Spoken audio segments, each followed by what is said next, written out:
आराधना आणि प्रशंसा आपण देवाच्या गौरवासाठी करणार आहोत आणि म्हणून यावेळेला आपण स्वतः प्रभूच्या हाती स्वाधीन होऊया. प्रार्थना करूया. आपण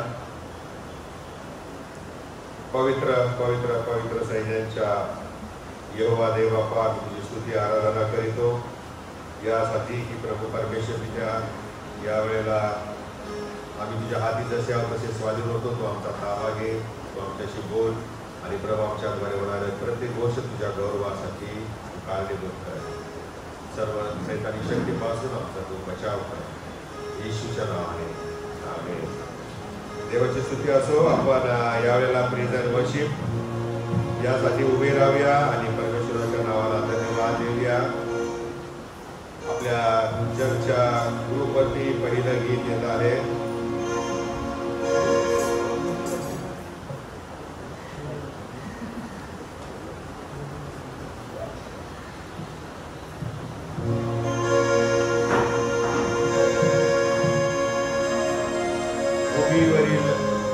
भूमीवरील जन हो, यहोवाची स्तुती करा. आनंदाने मोठ्याने टाळ्या वाजून आपण गाणार आहोत. Right? Ready? Are you all ready? Yes.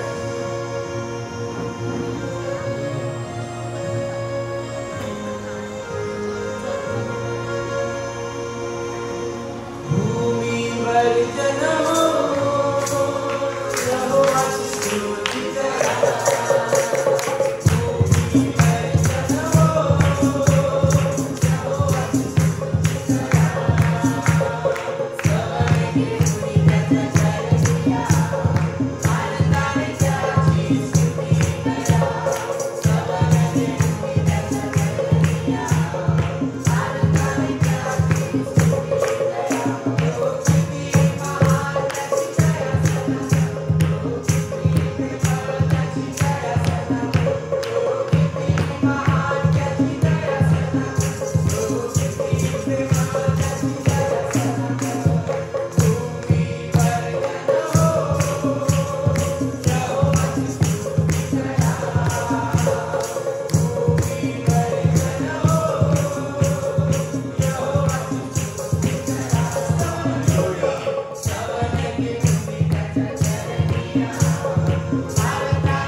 देवाची प्रशंसा करतात, देवाची आराधना करतात, देवाची जय जयकार करतात आणि म्हणूनच त्या देवाला आपण पृथ्वीवरून त्याचा धन्यवाद करणार आहोत. त्या पृथ्वीवरून या लोकांवरून परमेश्वराची आपण स्तुती आणि आराधना करणार आहे, प्रशंसा करणार आहे. कारण आमचा परमेश्वर स्तुतीस योग्य असा आमचा परमेश्वर आहे आणि आमच्या मानवाकडून तो त्याच्या प्रशंसेची वाट पाहत आहे.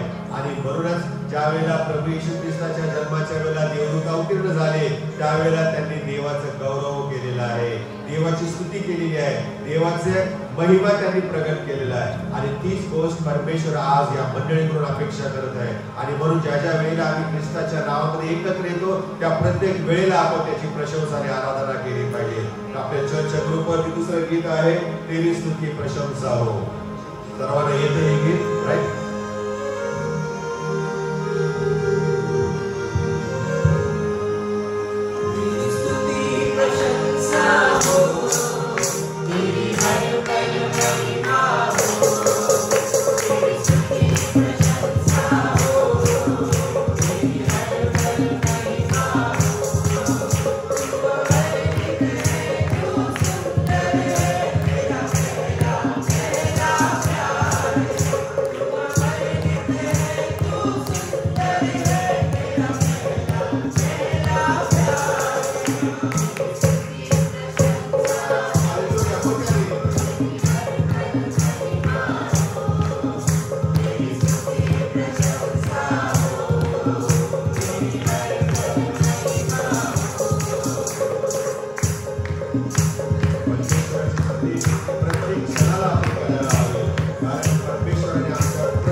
किती मोठा आनंद आम्हाला मिळतो.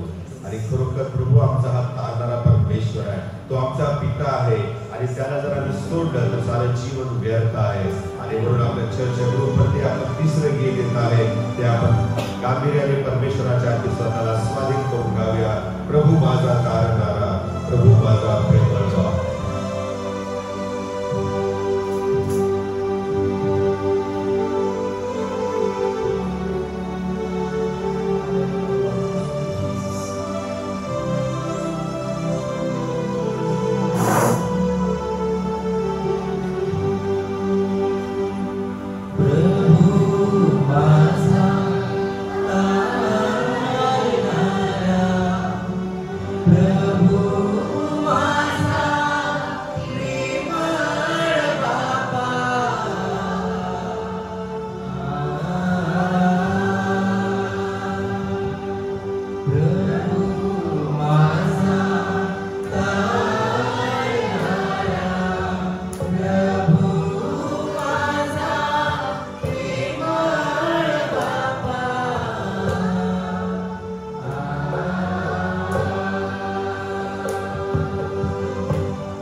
वाट चुकलेली असताना प्रभू तू आपल्या प्रेमाने आम्हाला आलिंगन केलं, तू आम्हाला तुझ्या हातामध्ये चेन धरलंस आणि परमेश्वर पित्या तू आम्हाला राखलंस, सुरक्षित ठेवलंस.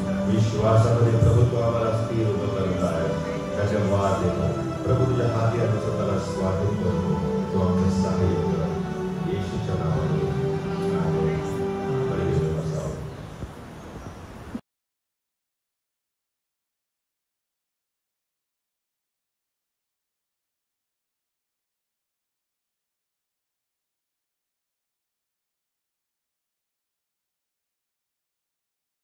यावेळेला आपण प्रार्थना करूया आणि मग देवाच्या वचनाकडे लक्ष देऊया.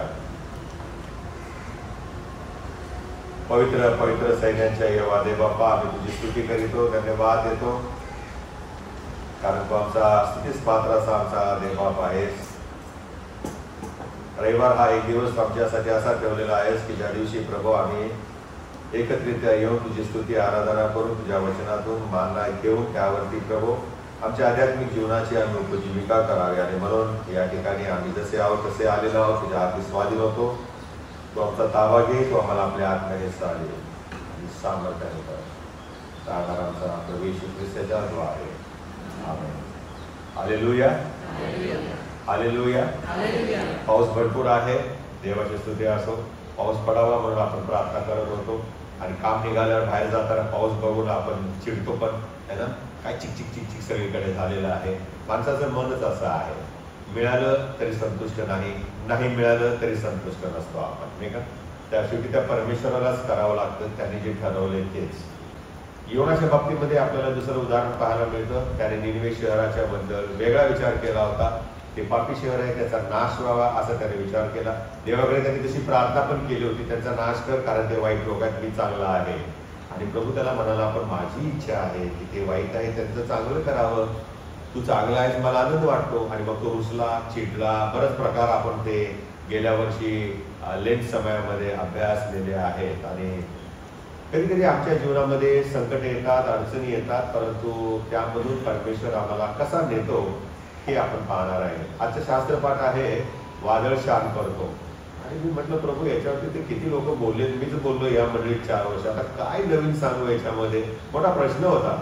मग मी शोधायला लागलो, सर्च करायला लागलो, कुठे एखादा शब्द मिळतो का, कुठे एखादं वाक्य मिळतं का, किंवा कुठे एखादा असा नमुना मिळतो का त्या शास्त्रपाठामध्ये की ज्याच्यावरती मी आज बोलू शकतो.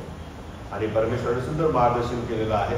संकटामध्ये देव सहाय्य करतो किंवा परमेश्वर कशा प्रकारे आम्हाला मदत करतो हे आपल्याला या वचनामध्ये पाहायला मिळतं.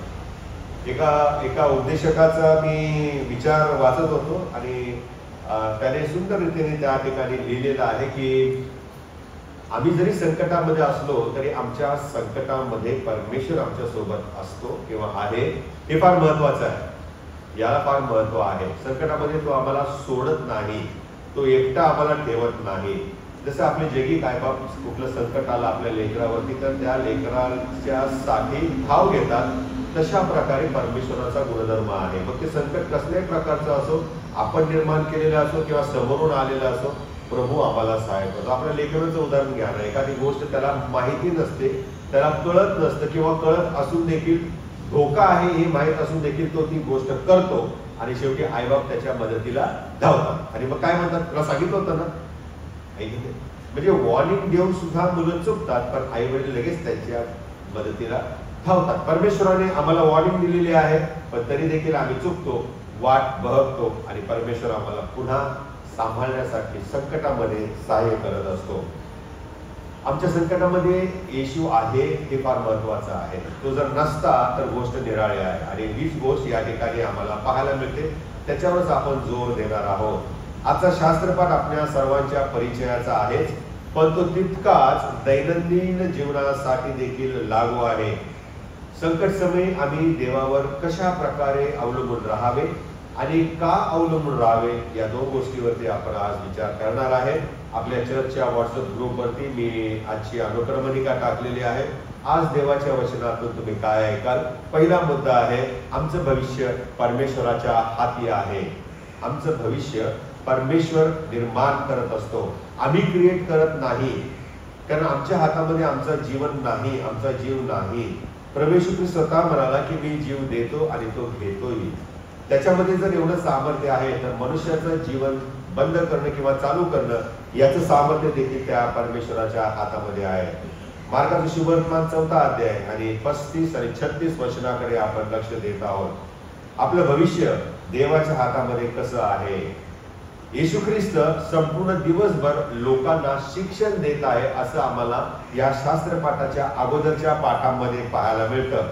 आणि असं म्हटलेलं आहे की येशू ख्रिस्त जे शिक्षण देत होता तो देवाच्या राज्याबद्दल शिक्षण देत होता.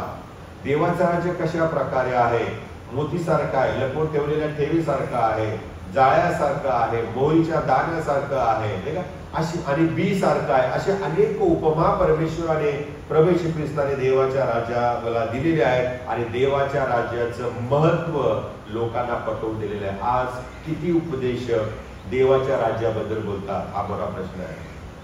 येशू ख्रिस्त लोकांना शिक्षण देत होता, तर ज्या गोष्टीसाठी येशू आला आणि ज्या गोष्टींसाठी त्याला काम करायचं आहे त्याच गोष्टींच्या विषयी तो प्रचार करू लागलेला आहे. तुम्हाला आणि मला देवाने याच गोष्टीसाठी ठेवलेलं आहे, जे येशूचं मिशन होतं, जे येशूचं ध्येय होतं, जे येशूचा हेतू होता. आणि त्याचा हेतू एकच होता, देवाच्या राज्याची स्थापना करणे.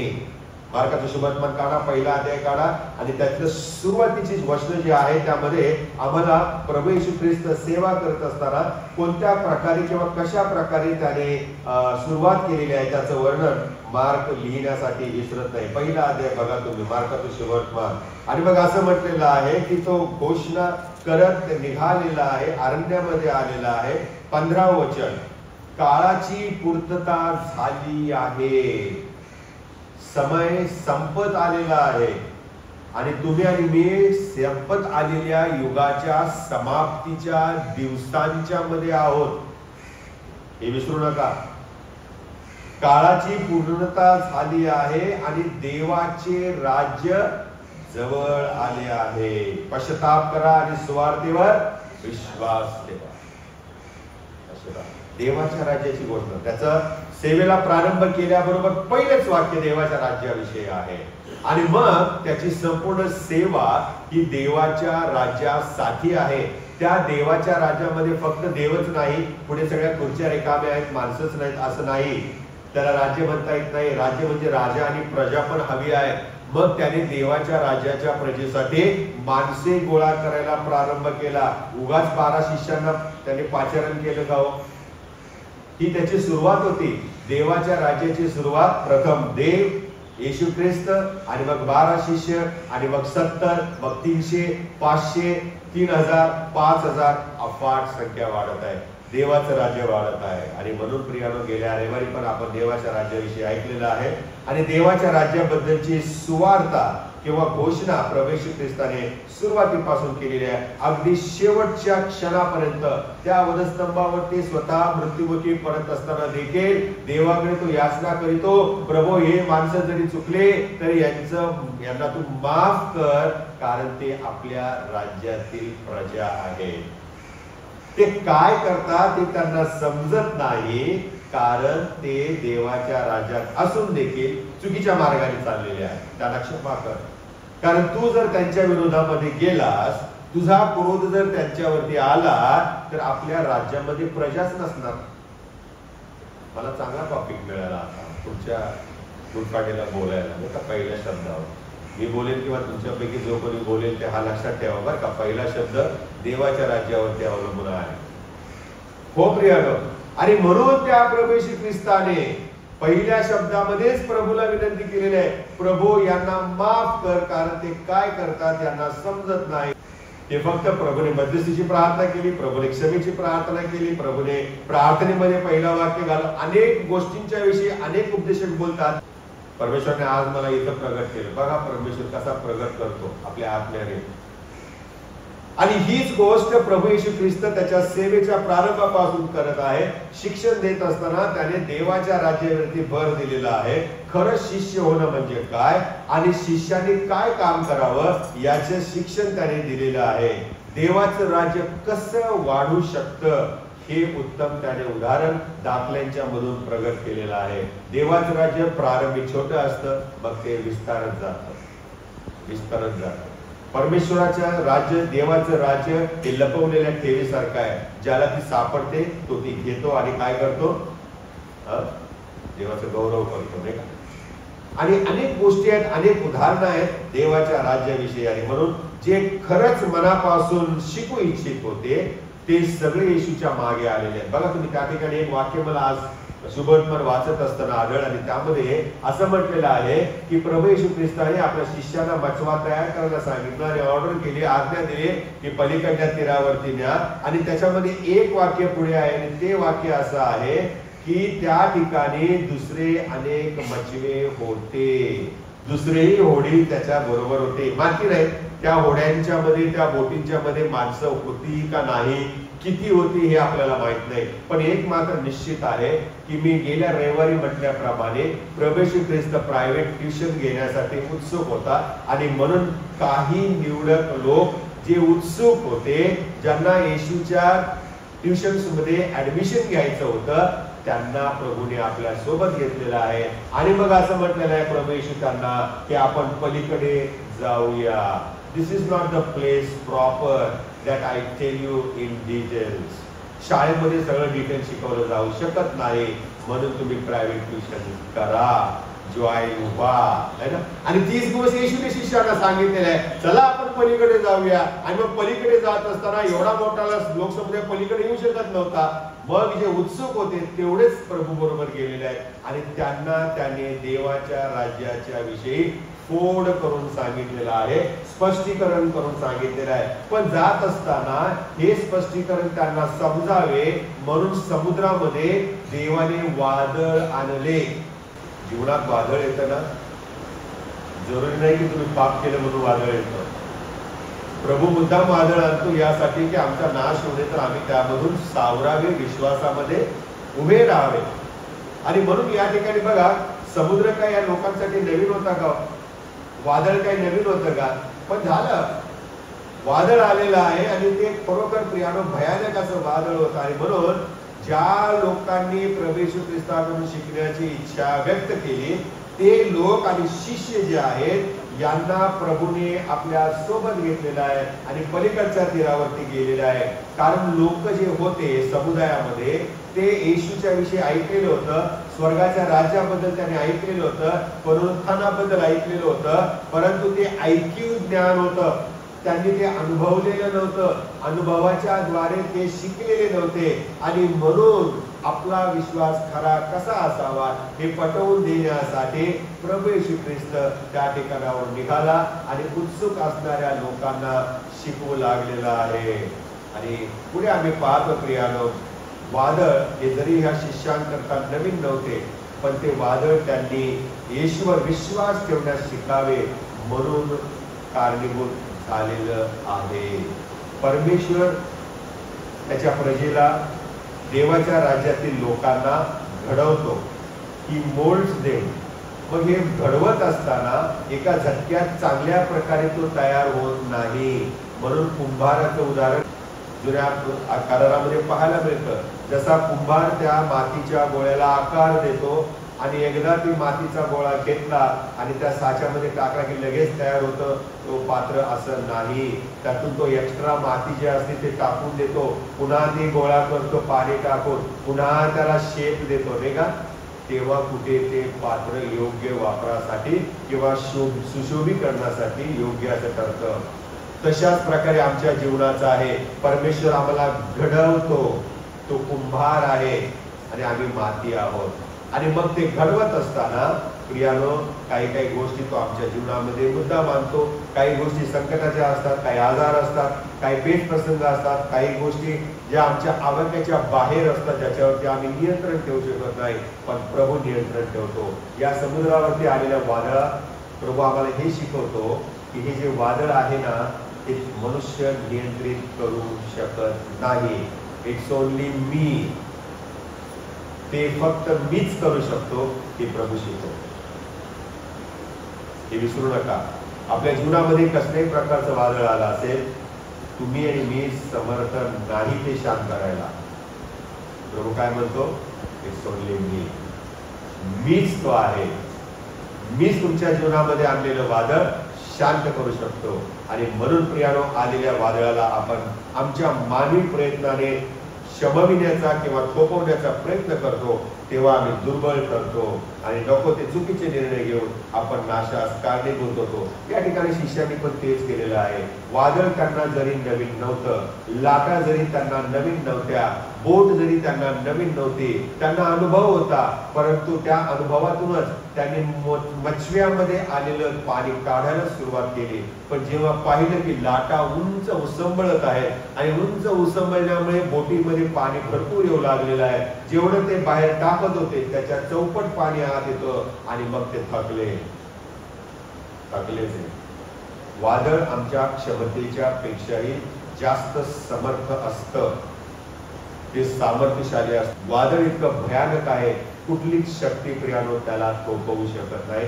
फक्त देव थोपवू शकतो, देव थोपवू शकतो प्रियानो. आणि हीच गोष्ट आम्हाला, हे बारीक मुद्दा आहे पण फार महत्वाचा आहे.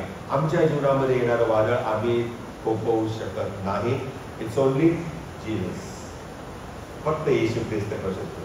आणि म्हणून येशूकडे आपण गेलं पाहिजे, येशूकडे आम्ही प्रार्थना केली पाहिजे, येशूचं सामर्थ्य आपण डे 1 पासून घेतलं पाहिजे. आणि म्हणून प्रियानो, वादळामध्ये आम्ही पाहतो की येशू आश्चर्यचकित झालेला नाही. येशू आश्चर्यचकित झालेला आहे का? बघा तुम्ही तो शास्त्रपाठ वाचा. येशू घाबरलेला आहे का? बघा तो शास्त्रपाठ पुन्हा वाचा. तो ना घाबरला, ना तो त्या ठिकाणी प्रियानो आम्हाला विश्वासात कमी पडलेला दिसतो, ना तो आश्चर्यचकित झालेला आहे.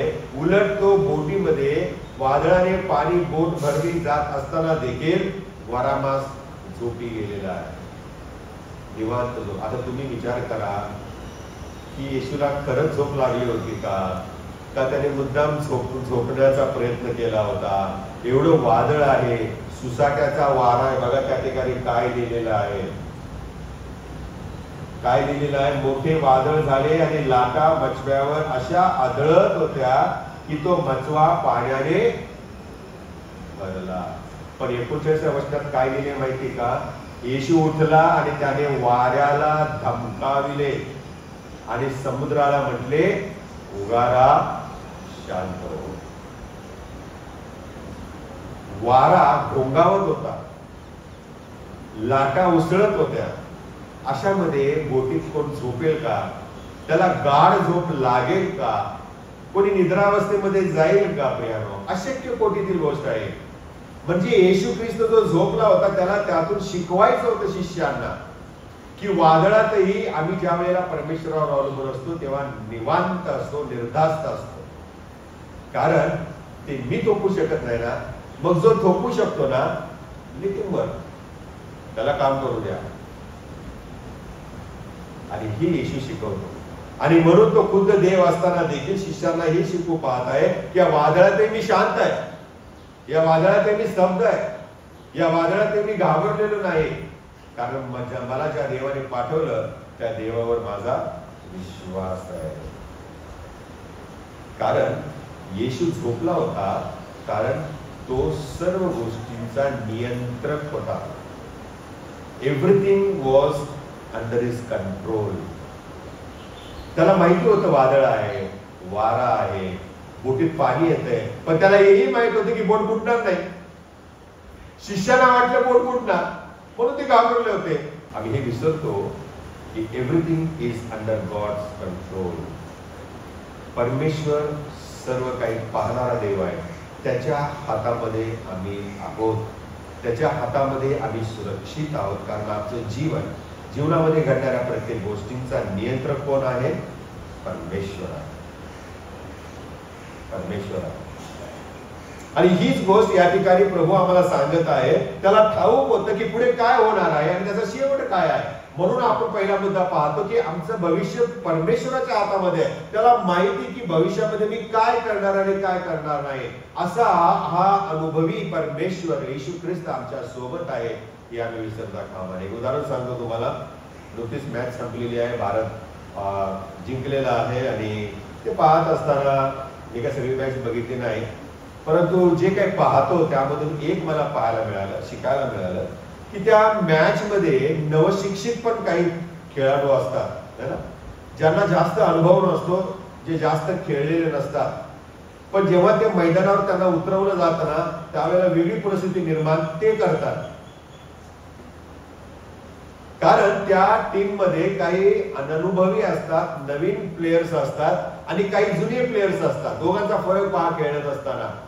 जे अनुभवी असतात आणि हाय रन रेट चालू असतो त्यावेळेला हे जे नवीन आलेले प्लेयर्स असतात त्यांना एकच माहित असतं, फटका मारायचा आणि चौका नाही तर छक्का मारायचा, रन काढायची, एवढंच त्याच्या मागे लागतात ते.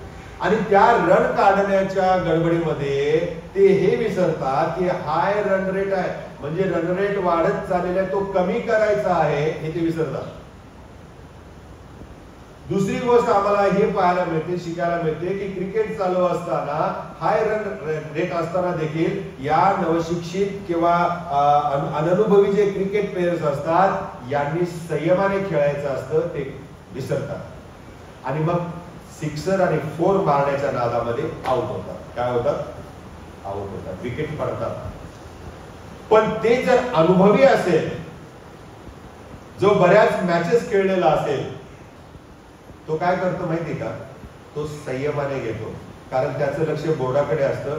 रन रेट जो हाय चाललेला आहे त्याला कमी आणायचा आहे, मला मैदानात टिकून राहायचं आहे, मला माझ्या टीमला जिंकवायचं आहे आणि त्यासाठी मला टुकटुकू का होईना परंतु टिकवून हळूहळू का होईना रन काढायचे आहेत, म्हणजे हाय रन रेट जो आहे तो कमी होईल आणि माझी टीम जिंकेल. कधी कधी आमच्या जीवनामध्ये या सगळ्या गोष्टी ज्या असतात ना प्रियानो, त्या पाहत असताना आध्यात्मिक जीवनाशी जेव्हा आपण त्याचा तुलना करतो त्यावेळेला आम्हाला खूप काही शिकायला मिळतं. आणि मग जेव्हा हे अनुभवी प्लेयर्स खेळायला लागतात ना, तेव्हा टीम मधले तुम्ही पाहता का कधी कॅमेरा जेव्हा त्या टीम मध्ये 11 ते 10 प्लेयर्स बसलेले असतात, त्यांचे चेहरे कधी बघता? ते निर्धास्त असतात, ते गप्पा मारत असतात, टाइमपास करत असतात, कारण त्यांना माहिती जो खेळतोय तो अनुभवी आहे, तो बऱ्यापैकी आम्हाला रन रेट काढून देणार आहे. पण जे नवीन खेळत असतात तेव्हा त्यांचे चेहरे बघा, तंबू मध्ये बसलेल्यांचे टेन्शन मध्ये असतात, हा बाबा काय करतो आता, आणि फटके मारायला लागल्यावर यांना आनंद होत नाही, कारण त्यांना कळतं की हा जाणार लवकर, विकेट पडणार याची. हा संमिश्र जो प्रतिसाद आहे, चेहऱ्यावरचे हावभाव आहे, हे आम्हाला आध्यात्मिक जीवनाचे धडे शिकण्यासाठी खूप आहे. आणि म्हणून प्रियानो, त्यांच्या अनुभवावरती दमदार खेळ खेळून टीमला विजय मिळत असतो. अगदी असंच कितीतरी पटीने जास्त आम्ही त्या देवावरती विश्वास ठेवायला हवा, जो सर्व गोष्टींचा नियंत्रक आहे. He is the player. Jesus Christ is the best player. तो आमच्यासाठी खेळत आहे, तो आम्हाला विजयी करणार हे विसरता कामा नये. कारण जो मैदानात आहे तो अनुभवी आहे, जो मैदानात आहे त्याने सैतानावर विजय मिळवलेला आहे आणि आम्ही त्याची प्रजा म्हणजे त्याच्या टीम मधले आहोत. हालेलुया. आणि म्हणून आम्ही घाबरू नये, चिंता करू नये, कारण खेळणारा अननुभवी नाहीये, नवीन नाहीये. त्यांनी त्या वधस्तंभावर आपला प्राण दिला, आपलं रक्त सांडलं, आम्हाला त्या सैतानाच्या गुलामगिरीतून मोकळं केलेलं आहे. आणि म्हणून आम्ही भयाचा आत्मा दिलेला परमेश्वर नाहीये, आमचं भविष्य परमेश्वराच्या हातामध्ये आहे, हे आम्ही विसरू नये. कारण तो मनुष्य नाही की जो नियंत्रण हरवून बसेल, तो प्रभू देवबाप आहे, ज्याच्या नियंत्रणामध्ये सगळी सृष्टी आहे, सगळी सृष्टी आहे. मी कार चालवत असताना हा विचार केला, वर आकाशाकडे पाहिलं, काळी कुट्ट ढग जमून आलेले होते, पावसाची रिमझिम सुरू झाली होती, मंदकुंद हवा चालू होती, आणि अशामध्ये मी परमेश्वराचं गौरव करून पाहत होतो. आणि मी त्या आकाशाकडे काळ्या कुट्ट भरलेल्या पाहिलं, त्यावेळेला मला हा प्रश्न निर्माण झाला की प्रभू, हे बरोबर जून मध्येच कशी काय येतात काळे ढग, हे बरोबर सप्टेंबरलाच कशी गायब होतात? यांना कोण सांगतं की आता जून आले, तुझं काम आहे, आता तू तिकडे जायचं आहे? बरं, असं नाही की हे एकाच ठिकाणी थांबतात. परमेश्वराने त्यांना अशी पण आज्ञा केलेली असते की इकडचं झालं की पलीकडे जा, है ना, पलीकडे जा, त्या ठिकाणी आता तुझी गरज आहे. आणि म्हणून मग मुंबईमध्ये पाऊस असेल तर पुण्यात कोरडं असतं, पुण्यात पुणे जेव्हा वाहून जातं तेव्हा मुंबईमध्ये कोरडं असतं. हे असं का होतं? हे नियंत्रण कोण करत आहे? परमेश्वर. परमेश्वर करत आहे. ढग, विजा, ऋतू, हंगाम हे सगळे परमेश्वराचं ऐकतात. एका मानव सोडला तर हे सगळे परमेश्वराचं ऐकतात, मानव ऐकत नाही. सगळी सृष्टी परमेश्वराचं ऐकते, त्याच्या नियंत्रणाखाली आहे. आणि म्हणून मानवाच्या मागेच येशू लागलेला आहे. मानवानेच पाप केलं, मानवाचं स्थान व्हावं यासाठी परमेश्वर धावून आलेला आहे. स्तोत्र संहिता 139 आणि 4 वचनामध्ये प्रभू आम्हाला सांगतो, हे परमेश्वरा, माझ्या मुखातून असा एकही शब्द येत नाही की तो तुला मुळे ठाऊक नाही. स्तोत्र करता प्रभूला प्रार्थना करतो, प्रभू माझा प्रत्येक शब्द देखील तुला ठाऊक आहे. माझा प्रत्येक शब्द, वाचा, माझं मुख, माझी जीभ, माझे विचार हे तुझ्या हातात आहे, तुझ्या नियंत्रणात आहे. तुला ठाऊक नाही असा एकही शब्द माझ्या मुखातून निघत नाही. लुकाचं सुवर्तमान 12 अध्याय 7 वचनामध्ये काय म्हटलेलं आहे? फार तर काय, तुमच्या डोक्याचे केसही सर्व मोजलेले. मी विचार करत होतो, बघा बरं बायबल उघडा, आहे ना शास्त्र. लुकाचं सुवर्तमान 12 अध्याय 7 वचन, फार तर काय, तुमच्या डोक्याचे केसही सर्व मोजलेले आहेत. बरं का, आता हा केसही सर्व मोजलेले आहेत म्हणजे काय? आमच्या डोक्यावर अस्तित्वात असलेले केस मोजलेले आहेत. आता हा सर्व आहे ना, केसच्या अगोदर टाका बरं, काय लिहिलं, काय अर्थ होतो? फार तर काय, तुमच्या डोक्याचे सर्व केसही मोजलेले आहेत. अर्थ कळाला? फरक कळाला का? मी सांगतो समजावून. आता आहे त्याच वचनाकडे आपण वळूया. फार तर काय, तुमच्या डोक्याचे केसही सर्व मोजलेले आहेत म्हणजे काय? ज्या वेळेला ही व्यक्ती वाचेल त्यावेळेला त्याच्या डोक्यावर जेवढे केस आहेत ते मोजलेले आहेत. बरोबर? म्हणजे माझ्या आता डोक्यावरती जे केस आहेत ते मोजलेले आहेत. मी जन्मलो, मी तरुण होतो तेव्हा दाट होते, पणी पण फिरत नव्हते. ते केस मोजून काय उपयोग आहे प्रभूला? आता मी जर ते मोजायला गेलो तर ते कमी झालेत, हा त्याचा अर्थ आहे. म्हणून आम्ही ज्या वयामध्ये जेव्हा हे वचन वाचतो तेव्हा आम्ही हे समजलं पाहिजे, आता माझ्या डोक्यावरती जे केस आहेत ते सगळे. आता हे सर्व आपण तिकडे घेतल्यावर काय अर्थ होतो बघा. फार तर काय, तुमच्या डोक्याचे सर्व केसही मोजलेले आहेत म्हणजे काय? माणूस गोंधळात पडणार, अरे मी तरुण असताना तर सगळे केस किती होते, माझी पडी फिरत नव्हते, डावी वैतागाचा, हे काय बाबा, पडी पण माझी जात नाही, कसं कापू? आणि आता तो म्हणतो सहा पुरा क्लीन हो रहा है. मग आता प्रभूला कुठल्या वयातले केस प्रभूने मोजले? टेन्शनची बात आहे की नाही? म्हणून तो सर्व हा शब्द केस या शब्दानंतर लिहिण्यात आलेला आहे. हालेलुया. आम्ही जेव्हा हे वचन वाचू तेव्हा जेवढे केस डोक्यावर आहेत प्रभूने ते मोजलेले आहेत. हालेलुया. प्रभूला आमच्या डोक्यावरचे केसही माहिती आहेत, किती आहेत आणि किती नाहीत. पुढे त्या वचनामध्ये आपण वाचत आहे लुकाचं सुवर्तमान 12 अध्याय 7 वचन, तुम्ही बहुत चिमण्यांच्या पेक्षाही मूल्यवान आहात. मूल्यवान आहात. डोक्यावरचे केस कमी झाले तरी तुम्ही मूल्यवान आहात, कारण केसाचा आणि मूल्याचा काही संबंध नाही. डोंट वरी. आणि मग या ठिकाणी प्रभू असं म्हणतो की तुम्ही चिमण्यांपेक्षाही मूल्यवान आहात. You are precious to me. तुम्ही अमोल आहात. म्हणून मिखा संदेशा मला असं वाटतं 4 की 5 अध्यायामध्ये लिहितो, तू माझ्या दृष्टीने अमोल आहेस. परमेश्वर म्हणतो. पुढे आपण वाचूया नीतिसूत्रे 16 आणि 33 मध्ये असं म्हटलेलं आहे, पदरात चिठ्ठ्या टाकीतात पण त्यांची सर्व योजना परमेश्वराकडून होते. चिठ्ठ्या कशाला टाकतात? चिठ्ठ्या कशाला टाकतात? बोला, चिठ्ठ्या कशाला टाकतात?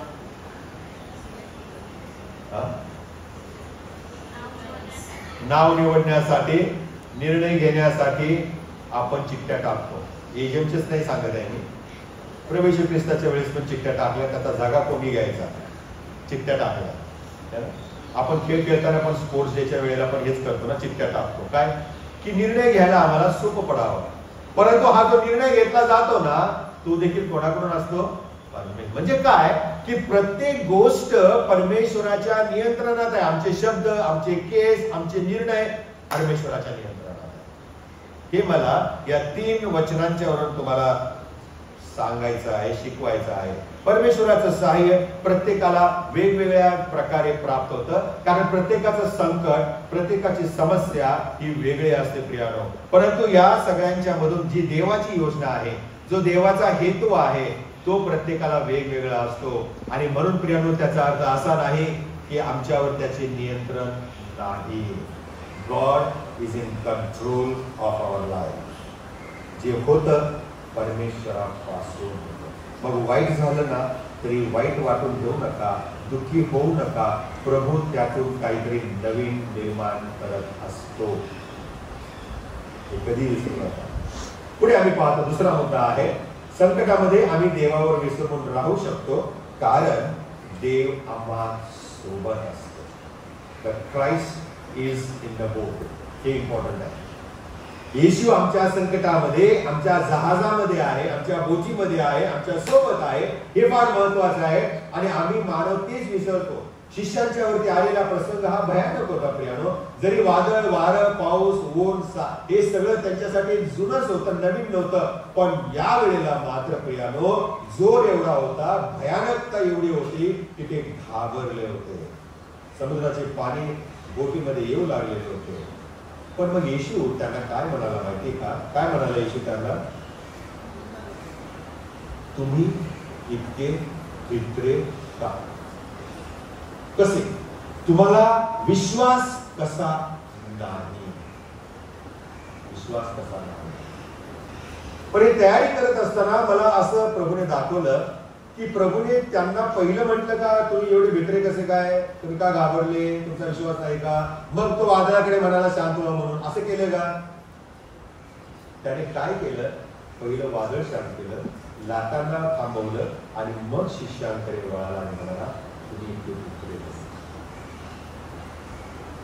आम्ही काय करतो माहिती संकटाला? पहिलं स्वतः वाचण्याचा प्रयत्न करतो. माणसाचं नेहमी उलट असतं. आम्ही वाचण्याचा प्रयत्न करतो. त्या वाचण्याच्या गडबडीमध्ये काय होतं? आम्ही देवाचा विश्वास मिळवून जातो. त्या शिष्याने तेच गमत केली ना. वाचण्यासाठी त्यांनी किती पाणी बोटीतून काढून टाकलं असं, टाकले विचारले शेवटी. आणि म्हणून प्रभूने काय केलं की पहिलं वादळ शांत केलं, लाटा थांबवलेल्या आहे, कारण तो त्यांच्या सोबत होता. प्रभू आम्हाला हे शिकवत आहे. आणि मी विचार करू लागलो की येशू त्यांना असं का म्हणाला की तुम्ही का घाबरल्या? तुम्ही अद्याप का विश्वास तुमचा नाही? आणि मग त्याचं उत्तर मला प्रभूने असं दिलं की प्रभू येशू त्यांना असं म्हणाला की तुम्ही का घाबरले? तुमचा विश्वास नाही का? यासाठी की त्यांनी घाबरू नये. त्यांनी घाबरू नये. त्यांनी देवावर, येशूवर विश्वास ठेवावा. म्हणूनच तर चमत्कार झाल्यानंतर, येशूने सगळं शांत केल्यानंतर ते काय म्हणाले? हा आहे तरी कोण? वारा आणि समुद्र देखील यायचं आहे. येशू त्यांना हे शिकवू इच्छित आहे की जेव्हा प्रभू येशू आमच्या सोबत असतो तेव्हा आम्हाला सुरक्षितता असते. जेव्हा प्रभू आमच्या समोर सोबत असतो त्यावेळेला आम्ही निर्धास्त राहायला पाहिजे. येशूने वादळ शांत केलेलं आहे आणि तो काय म्हणतो? उगा राहा. काय म्हणाला? उगा राहा, शांत हो. ज्या वेळेला आम्ही उगे राहतो, शांत राहतो, त्यावेळेला देवाचं काम चालू. मनुष्य ज्या वेळेला उगा राहत नाही, शांत राहत नाही, तेव्हा सैतान त्याला सपोर्ट करून काय करतो? त्याचं नव्हतं करायला लागतं. आणि म्हणून स्तोत्रकर्ता म्हणतो परमेश्वरावर अवलंबून राहा, त्याचीच प्रतीक्षा लावले करू, त्याचीच प्रतीक्षा कर. आणि हीच गोष्ट प्रभू सांगत आहे की त्या भयान वादळाच्या प्रसंगातही येशूचं सानिध्य त्यांच्या सोबत होतं. आमच्या विश्वासाचं हेच वैशिष्ट्य आहे. देव आम्हाला वैयक्तिक पातळीवरशी आम्हाशी संबंधात असतो.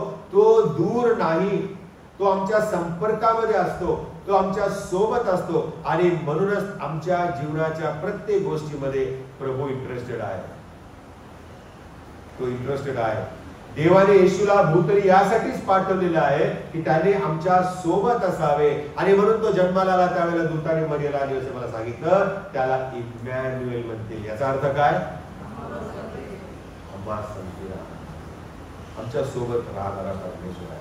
आणि ज्या वेळेला प्रभू आमच्या सोबत असतो त्यावेळेला मध्ये येणारे अडकळणं तो दूर करतो, कारण तो आमच्या सोबत असतो. हेच तर एकमेव कारण आहे की जेणेकरून आमच्या संकटात देव आम्हा सोबत आहे आणि विसरू नये. म्हणून तो म्हणाला मी तुला सोडणार नाही आणि टाकणार. चांगला असताना आणि वाईट असताना. आणि म्हणून एक उदाहरण सांगतो तुम्हाला. लहान लेकरं जेव्हा आईवडिलांचा हात धरून चालतात ना, त्यावेळेला ते निर्धास्त असतात, कारण त्यांना माहिती ते कोणाबरोबर चालत आहे. त्यांची सुरक्षा आई वडिलांच्या हातामध्ये असते. हे आम्ही विसरता कामा नये. आणि तशाच प्रकारे ते भीत नाहीत, तशाच प्रकारे आम्ही देखील आमच्या जीवनामध्ये भिवू नये, घाबरू नये, कारण ज्याचा हात आपण पकडलेला आहे तो ख्रिस्त आहे. हालेलुया. तो ख्रिस्त येशू आहे. तो आमच्या सोबत आहे. आम्ही त्याच्या संगती चालत आहोत आणि म्हणून आम्ही घाबरू नये. मग हे वादळ आमच्या नाते संबंधामध्ये असेल, आमच्या मित्र मैत्रिणींच्या सोबत असेल, आमच्या घरातील लोकांच्या सोबत असेल, आमच्या शाळेमध्ये असेल, आम्ही ज्या ठिकाणी काम करतो त्या ठिकाणी असेल, आमच्या चर्चमध्ये असेल, कुठेही जरी वादळ हे असलं तरी आम्ही विसरता कामा नये, जीसस इज विथ मी. माझ्या सोबत इमॅन्युअल आहे. तो माझ्या बरोबर आहे. तो आमच्या बरोबर आहे. आणि म्हणून कधी कधी देवा ही आमची बिघडलेली नाते सुरळीत करतो, तर कधी कधी तो तशीच राहू देतो, यासाठी की आम्ही त्यातून स्वतःला सावरावं. येशू झोपी गेला होता, लगेच का नाही उठला? पाणी पाहायला लागल्यावरती, अंगावरती उडाल्यावरती तो लगेच का नाही उठला? त्याने वादळ वाढू दिले, लाटा उंच वळू दिल्या, शिष्यांना घाबरवू दिलेला आहे. जेव्हा जीवावर बेतलं त्यावेळेला ते देवाकडे धावले आणि वाचवा मला. पेत्राचं असंच झालं ना, प्रभू येऊ का मी? आणि मग तो काय केला? बोटीतून उतरला आणि पाण्यावर चालू लागला. पण जेव्हा त्याने लाटांकडे पाहिलं आणि अंधाराकडे पाहिलं, वाऱ्याचा जेव्हा आवाज त्याने सुसाट्याचा ऐकला, तो घाबरला आणि बुडू लागला. आणि मग काय म्हणतो? प्रभूजी मला. हीच गोष्ट या ठिकाणी प्रभू आम्हाला शिकवत आहे. कधी कधी देव लगेच काही गोष्टी सुरळीत करतो, तर कधी लगेच करत नाही, तो उशीर लावतो. आणि त्यातून आम्ही सुधारावे, स्वतःला मजबूत करावे, विश्वासामध्ये आम्ही भक्कम उभे राहावे, देवाचं सानिध्य आम्ही अनुभवावे, यासाठी तो आम्हाला वेळ देतो. वेळ देतो. तो आमच्या सोबत आहे, तो आमच्या सानिध्य आहे. हे आम्ही कसं समजू शकतो? जेव्हा आम्ही गुडघ्यावर जातो, जेव्हा आम्ही प्रार्थना करतो, जेव्हा आम्ही त्याच्या स्पर्शाचा अनुभव घेतो, ज्यावेळेला त्याचा आवाज आम्ही ऐकल्यासारखा आम्हाला भास होतो प्रियानो, त्याचं सानिध्य आमच्या अवतीभोवती असं जाणवतं प्रियानो, ते आम्हाला सांत्वन देतं, ते आम्हाला संकटामध्ये सहाय्य करतं. तिसरी गोष्ट आहे आणि ती म्हणजे जेव्हा आमच्यावर संकट येतं त्यावेळेला आम्ही देवावर विश्वास ठेवू शकतो, कारण तो सर्व समर्थ आहे, तो सर्व शक्तिमान आहे. वचन 39 ते 41 या वचनामध्ये आहे. कल्पना करा, चित्र रंगूया आपण की त्या बोटीमध्ये आपण बसलेलो आहोत. Just imagine you and me are part of that group, आणि आम्ही पण त्या बोटीत आहे. मला कधी कधी फार भीती वाटते बरं का. त्या अफगाण चर्चमध्ये आम्ही पालखी सेवा करताना बऱ्याच लोकांनी आम्हाला नेलं होतं तिकडं, त्या कुलाव्याच्या त्या समुद्रामध्ये, अरेबियन सी मध्ये. आणि ते काय म्हणतात त्याला, लाईट हाऊस आहे, त्या लाईट हाऊस पर्यंत नेलं होतं आम्हाला, त्या ट्यूबच्या बोटमध्ये बसून. आणि ते जे हेलकावे होते, ते हेलकावे पाहून काळजात धस झालं होतं. त्याच्यापेक्षा वाईट अनुभव जेव्हा आम्ही सगळे फॅमिली उरणला गेलो होतो. छोटीशी बोट होती, उघडीच होती, धरायला काय नाही, काय झालं कमी जास्त पळायचं कुठं मोठा प्रश्न होता नाही का. जरा कळले की सगळे गडगड समुद्रात. म्हटलं प्रभू येथून पुढे बोटीने प्रवास नाही, कारण खाली गेलो तर जगण्याचं काही आशा नाही. रस्त्यावर ऍक्सिडेंट झाला तर निदान लोक हॉस्पिटलला तर नेतात, इथं काय आहे ना, अथांग समुद्र, कोण वाचवायला येणार? वाचेपर्यंत गटांगळ्या खाऊन खाली पाण्यात खलास. डेंजर काम आहे. मग तो आपण विचार करूया, त्या शिष्यांच्या सोबत बोटीत आपणच बसलोय आणि इतका भयानक वादळ आहे, लाटा उंच बळत आहेत, वारा सुसाट्याचा आहे, पाणी बोटीमध्ये भरलेलं आहे आणि येशू आमच्या समोर आलेला आहे. किती विचार लगेच बदलतात ना, किती विचार बदलून जातात. एवढ्या भयानक परिस्थितीमध्ये ज्यावेळेस माझा येशू माझ्या सोबत आहे, सगळे उदाहरणं आठवायला लागतात, दाखले आठवायला लागतील आणि मग आम्ही निर्धास्तपणे राहू की प्रभू आता माझ्या सोबत आहे. हीच गोष्ट आमच्या संकटामध्ये आम्ही केली पाहिजे. वादळ कसलंही असो, आमच्या सोबत येशू आहे, तो आम्हाला वाचवणार आहे. आम्ही संकटामध्ये असलो तर तो आमचं सहाय्य करणार आहे. आणि म्हणून आम्ही साशंक बनू नये, साशंक बनू नये. परिस्थिती बदलणारा परमेश्वर आहे. आमच्यावर आलेली परिस्थिती पाहून तो पळून जातो का? नाही पळतो. असला मित्र काय कामाचा? आणि म्हणून इंग्लिशमध्ये एक म्हण आहे, the friend in need is friend in deed. जो संकट समयी आम्हाला सहाय्य करतो ना, तोच खरा मित्र असतो. मित्र अनेक नसतात, एकच असतो बरं का. उद्या पुत्राचं नशीबच वाईट होतं. सगळे मित्र त्याचे स्वार्थीच निघाले, सगळे त्याला सोडले, पैसा संपला आणि पळून गेले, एकही त्याच्या बाजूला वळला नाही. आणि म्हणून प्रियानो, आम्हाला प्रभू येशू असं म्हणतो, मी तुला दास म्हणत नाही, तर काय म्हणतो? मित्र म्हणतो. मित्र. आणि म्हणून आम्ही ते गाणं गातो, कोण मित्र येशू आणि सारे ओझे वाहाया. प्रभू येशू ख्रिस्त हा आमचा फ्रेंड आहे, मित्र आहे. आणि तो परिस्थिती नॉर्मल करणारा परमेश्वर आहे, परिस्थिती बदलवणारा परमेश्वर आहे. आणि या ठिकाणी हीच गंमत झालेली आहे, हीच घटना झालेली आहे. वादळ निघालेलं आहे, लाटा उंच बळत आहेत, पण येशू आला आणि त्याने परिस्थिती बदलवली. पहिली परिस्थिती बदलवली आणि मग शिष्यांना विश्वासात स्थिर केलेलं आहे. पहिले जर विश्वासात स्थिर केलं असतं तर काय झालं असतं? पहिले जर म्हटलं असतं, तुम्ही का घाबरले, तुमचा विश्वास नाही, काय काय झालं असतं? अरे हो ना प्रभू, पण हे थांबव ना बाबा. शिष्य लगेच म्हटले असते, हे काय आहे? म्हणून प्रभूने पहिलं वादळ शमवलं आणि मग त्यांचा विश्वास भक्कम केलेला आहे. आमच्या जीवनामध्ये पण असंच असतं प्रियानो. आम्ही त्याचवर पूर्णपणे विश्वास ठेवू शकतो, कारण तो आमच्या सोबत आहे. त्याच्या योजना पूर्णतेस नेण्यासाठी तो समर्थ आहे. परमेश्वराला सर्व काही शक्य आहे. असं काहीच मोठं नाही किंवा असं काहीच लहान नाही की जे आमचा परमेश्वर करू शकत नाही. आणि म्हणून आमच्या प्रार्थनाचं उत्तर देणारा प्रभू येशू आहे. गेतसेमनी बागेमध्ये उदाहरण आठवतं का? प्रभू येशू ख्रिस्ताने परमेश्वराकडे प्रार्थना केली की प्रभू, हा प्याला शक्य असेल तर मजपासून टाळाला का तो प्याला? देवाने त्याची प्रार्थना ऐकली का? देवाने त्याचं वधस्तंभावर जाणं कॅन्सल केलं का? नाही नाही नाही, तू माझा परमप्रिय पुत्र आहेस, तुला जर वधस्तंभावर केलं तर मला दुसरा मुलगा नाही, राहू दे आता, चल कॅन्सल एव्हरीथिंग, कम बॅक. असं नाही केलं. God wanted Jesus to go through this tribulation. या संकटामधून येशूने जावं ही देवाची इच्छा होती. या संकटामधून तो गेल्याशिवाय जगाला तारण मिळणार नव्हतं. आणि म्हणून प्रियानो, आमच्या जीवनामध्ये संकट, मोह, पाश, अडचणी, आजार सगळ्या गोष्टी येतात आणि परमेश्वर कधी कधी या गोष्टी देतो यासाठी की त्यामधून जाऊन आम्ही तारण पाहावं, आमचा विश्वास भक्कम व्हावा. आणि म्हणून कुणीतरी म्हटलेलं आहे, if you want to know your faith, look at your troubles and trials. How do you handle them? तुमचा विश्वास कसा आहे जर बघायचा असेल ना, सगळं चांगलं आलबेल आहे ना, काही प्रॉब्लेम नाही ना, तो खरा विश्वास नाहीये. पण जेव्हा संकट असतं, अडचणी असतात, मोहपाश असतात, विचार वेगवेगळे निर्माण होतात, त्यावेळेला तुम्ही कसे वागता, काय बोलता, कसं राहता, तुमचा विश्वास प्रभूवरचा किती डळमळीत होतो किंवा किती भक्कम होतो, याच्यावरती तुमचा आध्यात्मिक जीवन आहे. That is really what you are. हा देखावा काही कामाचा नसतो त्यावेळेला, बरं का, काहीच कामाला येत नाही. आणि म्हणून प्रियानो, आम्ही संकट समयी प्रभूला विनवणी करावी. तो देव आहे, तो आकाश आणि पृथ्वीचा निर्माण करताय, तो सर्व गोष्टींचा न्यायाधीश आहे आणि देवाकडे जाण्याचा तोच एकमेव मार्ग आहे.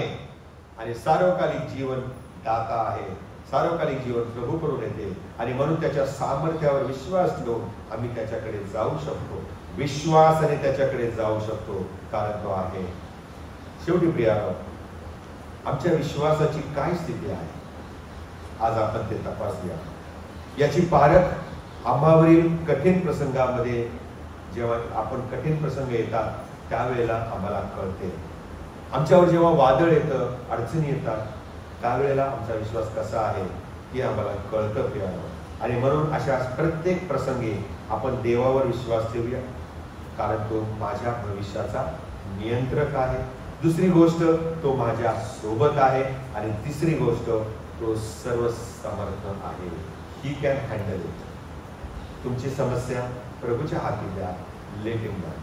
आपण प्रार्थना करू. पवित्र पवित्र परमेश्वर पित्या, आम्ही तुझी स्तुती करीतो, आराधना करीतो. पुन्हा एकवार तू आम्हाला या वादळामधून बऱ्याच गोष्टी शिकवलेल्या आहेत. पुन्हा गेल्या रविवारसारखं अनेक बारकावे या गोष्टीमध्ये आहेत. खरोखर त्याचा अभ्यास जर आम्ही केला तर आमचं आध्यात्मिक जीवन प्रभू उन्नत झाल्याशिवाय राहणार नाही. प्रसंग कसलाही असतो तर त्यामध्ये आम्ही तुझा विश्वास ठेवावा, कारण तू त्या गोष्टीचा नियंत्रण करणारा परमेश्वर आहेस. तू माझ्या सोबत राहणारा परमेश्वर आहेस आणि तू सर्व समर्थ आहेस. आणि म्हणून न भीता शांतपणे आम्ही तुझ्या उत्तराची वाट पाहावी, तुझ्यावर अवलंबून राहावं म्हणून तो आम्हाला कृपा. आमच्या येशूच्या द्वारे आमेन.